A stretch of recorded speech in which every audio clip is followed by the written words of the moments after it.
L'armée tchadienne était en mouvement ce vendredi vers le Cameroun voisin pour livrer bataille aux islamistes armés de Boko Haram après une série d'attaques meurtrières au Nigeria.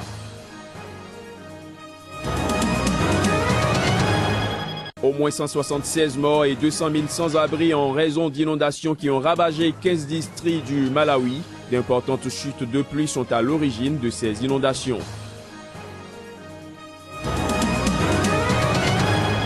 En Centrafrique, près de 100 personnes sont portées disparues après le naufrage lundi d'une embarcation sur le fleuve Ubangui. L'annonce a été faite jeudi de sources officielles à Bangui. Bonsoir à tous et merci de prendre ce rendez-vous de l'information sur Sika. Après l'annonce hier de l'arrivée prochaine des troupes tchadiennes au Cameroun dans le cadre de la lutte contre Boko Haram, l'armée tchadienne a fait des mouvements ce vendredi vers le sol camerounais pour livrer bataille au groupe islamiste armé. Boko Haram qui est accusé de crimes contre l'humanité après la dernière série d'attaques meurtrières au Nigeria. Reportage. C'est une colonne de plusieurs dizaines de blindés tchadiens qui a quitté ce vendredi N'Djamena en direction du sud pour rejoindre le Cameroun. Objectif, prêter main forte à l'armée camerounaise dans sa lutte contre le groupe islamiste Boko Haram. Ceci conformément à la décision des députés tchadiens qui ont autorisé à l'unanimité l'envoi de soldats tchadiens au Cameroun et au Nigeria.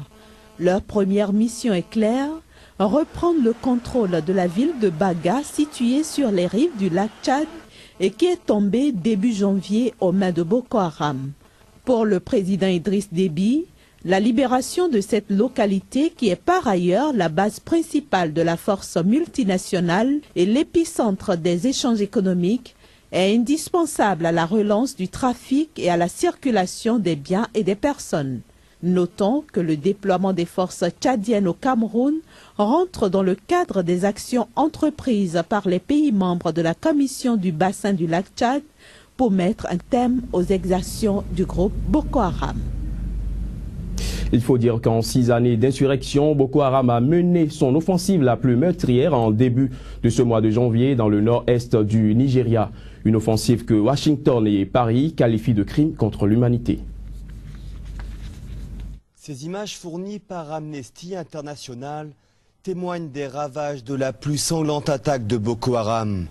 Cette image, prise la veille de l'assaut des islamistes, puis une autre 5 jours après, montre l'étendue des destructions à Baga et Dorombaga, dans le nord-est du Nigeria.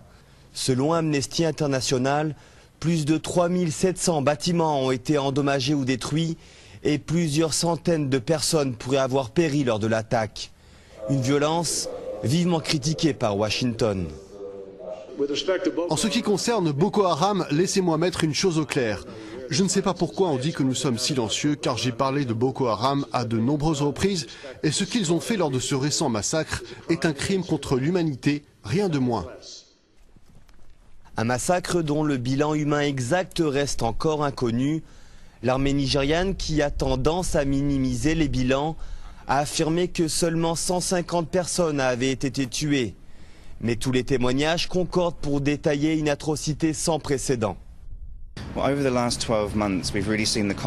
Ces 12 derniers mois, nous avons vraiment une escalade du conflit dans le nord-est du Nigeria. En 2014, nous pensons que plus de 4000 personnes ont été tuées par le groupe, la plus grande partie étant des civils. Donc c'est vraiment la dernière d'une série d'attaques menées par le groupe et en réalité la plus meurtrière. Boko Haram sème la terreur depuis 6 ans dans le nord-est du Nigeria et menace les pays voisins. Le kidnapping de plus de 200 lycéennes en avril 2014 avait suscité l'indignation internationale avant de faiblir. Cette dernière flambée de violence à Baga survient près d'un mois avant l'élection présidentielle et laisse craindre un scrutin à haut risque le 14 février. Et alors que Boko Haram continue de semer la terreur au Nigeria, le président Goodluck Jonathan, en pleine campagne électorale, s'est rendu hier jeudi dans le nord-est du pays, région considérée comme épicentre des violences du groupe islamiste Boko Haram. C'est la première fois, il faut le préciser, que le président nigérian se rend dans cette zone du pays depuis près de 2 ans. Les images. Vous rentrez bientôt chez vous, c'est la promesse faite ce jeudi par Goodluck Jonathan aux déplacés de Baga à Maïdougouri, fief historique du groupe islamiste Boko Haram. Le président Goodluck Jonathan, en pleine campagne électorale, s'est rendu ce jeudi dans le nord-est pour la première fois depuis près de 2 ans. Président sortant et candidat à sa réélection le 14 février prochain, Goodluck Jonathan est très critiqué pour n'avoir pas su juguler l'insurrection islamiste qui a étendu son emprise territoriale au cours des derniers mois. En tant que président, je me sens traumatisé quand j'entends parler de ces excès. Je me sens accablé, mais permettez-moi de rassurer tous les Nigérians et même les personnes déplacées que le gouvernement travaille très dur pour s'assurer que vous ne resteriez pas dans ces camps trop longtemps. C'est triste de parler des déplacés. Personne n'est content de votre situation sur votre propre terre, bien sûr. Nous savons que le problème de la terreur est mondial, mais les excès de Boko Haram sont traumatisants pour nous tous. Le président Jonathan Goodluck est arrivé à Maïdougouri, la capitale de l'état de Borno, peu avant 15 h heure locale, pour une visite de 3 heures de temps organisée dans le plus grand secret. Il était notamment accompagné par le chef d'état-major des armées, Alex Badé, et escorté par quelques 200 soldats. De fortes pluies étaient encore attendues au Malawi et au Mozambique après les ravages des inondations ces derniers jours.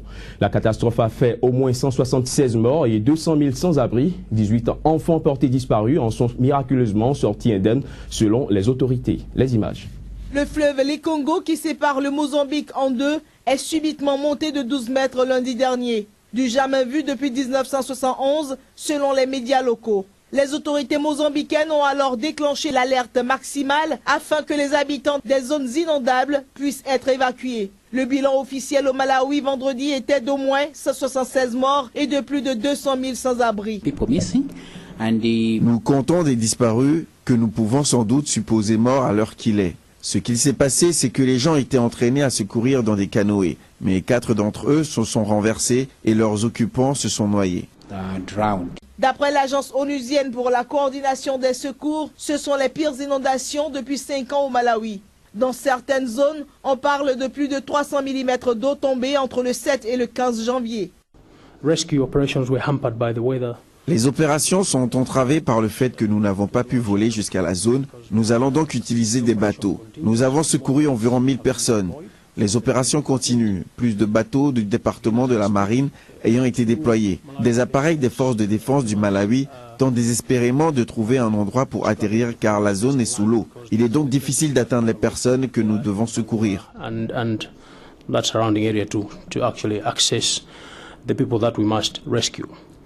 Tous les bilans restent provisoires. De fortes précipitations sont attendues dans la zone frontalière entre le Malawi et le Mozambique, ravagée par des inondations meurtrières. Selon l'Institut mozambicain de météorologie, jusqu'à 50 mm d'eau pourrait tomber. Vu l'étendue de la catastrophe, les autorités sanitaires locales redoutent entre autres l'apparition de cas de dysenterie, de choléra et de fièvre typhoïde. À Blantyre, la capitale économique du Mozambique, les pompes qui amènent l'eau potable sont engorgées par les débris. L'eau courante est coupée depuis plusieurs jours dans certains quartiers. L'état de catastrophe naturelle a été décrété pour la moitié des 28 districts du Malawi. Près de 100 personnes sont portées disparues en Centrafrique après le naufrage lundi d'une embarcation sur le fleuve Ubangui. L'annonce a été faite jeudi de sources officielles à Bangui. Les détails. Le naufrage s'est produit au niveau de la localité de Modalé après l'explosion du moteur de l'embarcation. Sur explication d'un responsable de la force navale centrafricaine, cette explosion a provoqué un incendie à bord.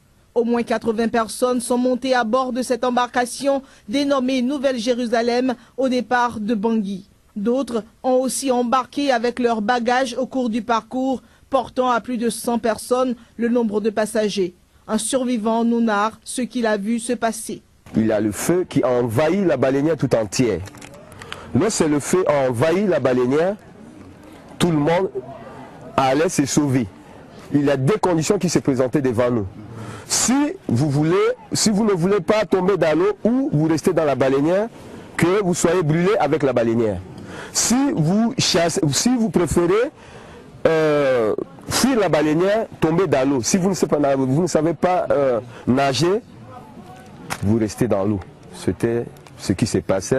Selon le maire du 7e arrondissement de Bangui, pour l'instant, un seul corps, celui d'un enfant, a pu être repêché et transféré à Bangui en compagnie de sa mère, l'une des rares rescapées. Il est encore difficile de déterminer le nombre exact de personnes disparues.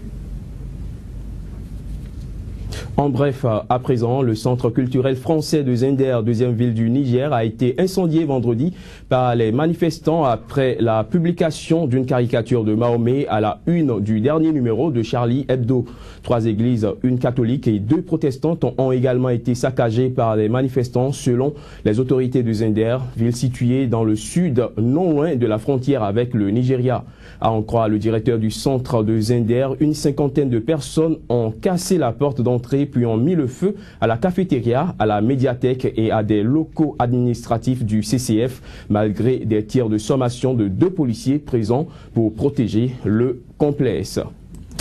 Et puis, des milliers de personnes ont manifesté ce vendredi dans plusieurs capitales, notamment à Khartoum au Soudan, à Téhéran en Iran et à Amman en Jordanie. C'était pour protester toujours contre la publication de nouvelles caricatures du prophète Mahomet dans l'hebdomadaire satirique français Charlie Hebdo. Reportage.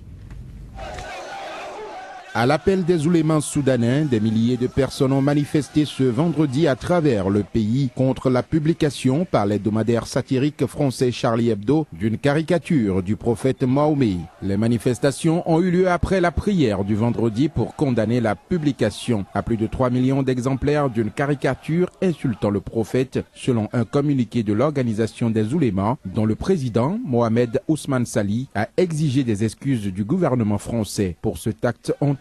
L'autorité des oulémas soudanais, considérée comme proche du gouvernement islamiste de Khartoum, avait condamné l'attaque contre Charlie Hebdo, mais a appelé à respecter les croyances musulmanes et à s'abstenir d'insulter les valeurs de cette communauté. Des manifestations contre cette caricature du prophète ont également été organisées ce vendredi en Iran ainsi qu'en Jordanie, près de l'ambassade de France à Amman, où quelques 2500 manifestants ont défilé. Les manifestants, parmi lesquels les membres des frères musulmans et d'organisations de jeunesse, ont défilé après la prière hebdomadaire dans la grande mosquée Al-Husseini, arborant des banderoles sur lesquelles on pouvait lire « L'atteinte au grand prophète relève du terrorisme mondial ». La manifestation, qui s'est tenue au milieu des mesures de sécurité renforcées, s'est dispersée dans le calme. Le principal parti de l'opposition, le Front de l'Action islamique, vitrine politique des frères musulmans en Jordanie, avait affirmé ce mercredi que l'atteinte à la personne du prophète est une atteinte à tous les musulmans à travers le monde entier.